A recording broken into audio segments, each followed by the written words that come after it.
7:34 right now.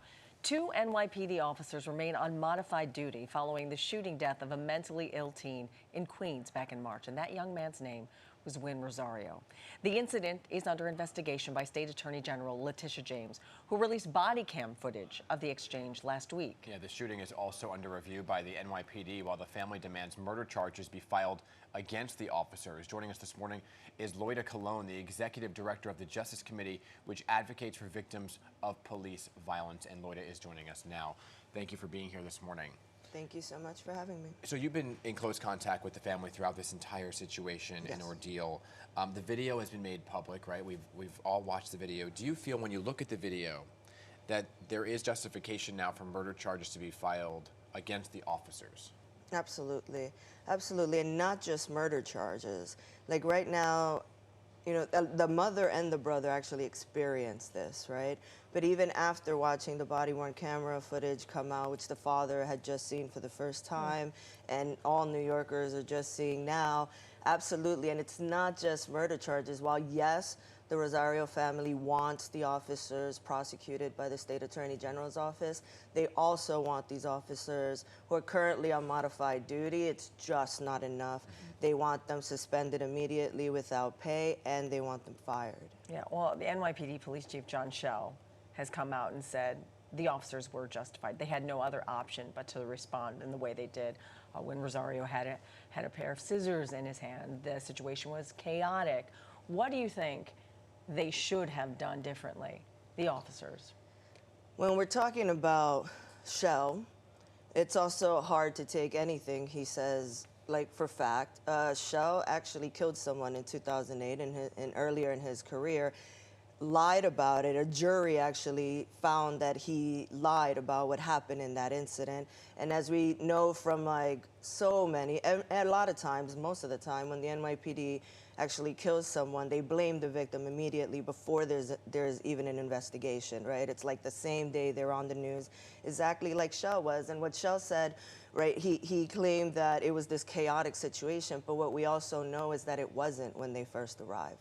We know that Win was calm and his family was not in danger when the NYPD arrived. They came and they created a chaotic situation. We also saw in the video that the second time that Win is tased, his mother had already taken him down. He had no scissors in his hand, and he was just standing there when Officer Alongi actually just tases him for no reason, which escalated everything. So you feel they should have just more calmly approached the situation instead of... Well, they had a moment, the moment the mother actually had him and brought him down, that was a moment for them to advance. They didn't, so that was their first opportunity. They just stood yelling back, but they didn't advance. He was down, he was unarmed. They had a moment, they didn't take it. And then you see him actually stand up. His mother shows she has the scissors, right? He is just standing there. She steps back, and she's like, okay, don't shoot, and they tase him. You know, and then that's when he grabs the scissors and he comes forward. That's assault at that point. He was okay. They should have. That was their second attempt to de-escalate that they didn't take. There's a lot of talk about mental illness and mental health, right? And this isn't the first time the police were called to that very apartment. So was Win Rosario being treated for any kind of mental health issues? So I can't speak on Win's like private health. But what I can say is from the video that day, Win was actually calm. Like he was calm when the officers arrived. Again, what I just said, like they escalated it. It wasn't until they tased him unprovoked that then he came at the officers. Yeah. And so, he came at the one officer who tased him unprovoked. That's also what we see in the video. Can we talk about these emergency response teams that the city created, the Be Heard response team? It's made up of paramedics, social workers, and they answer calls along with police officers in situations like this. But it wasn't in effect in this area, in Ozone Park, correct? So do you know if they've had any success with this response team in other parts of the city where it is in effect? So even the way you asked that question, saying that the police respond, police aren't supposed to actually be responding in Be Heard situation. Like when Be Heard responds, the NYPD is not actually supposed to be responding, but the fact is that the calls are coming in through 911.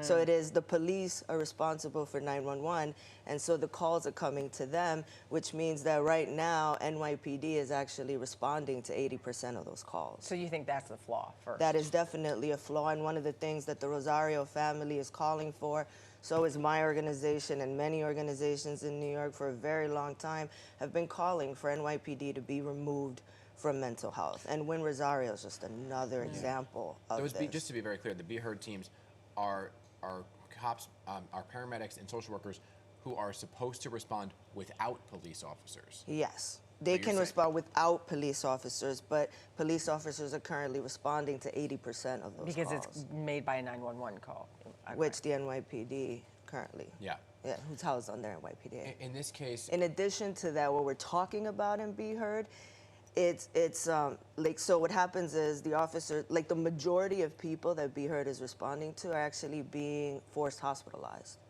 So they're being forced into hospitals, but then when they come out of these hospitals, there's no long-term treatment. They just get released again. So it's just this cycle that repeats themselves, especially when you have officers involved. Yeah. Like, it's just this cycle. They get thrown into a hospital for a little while, they come back out, but there's nothing there.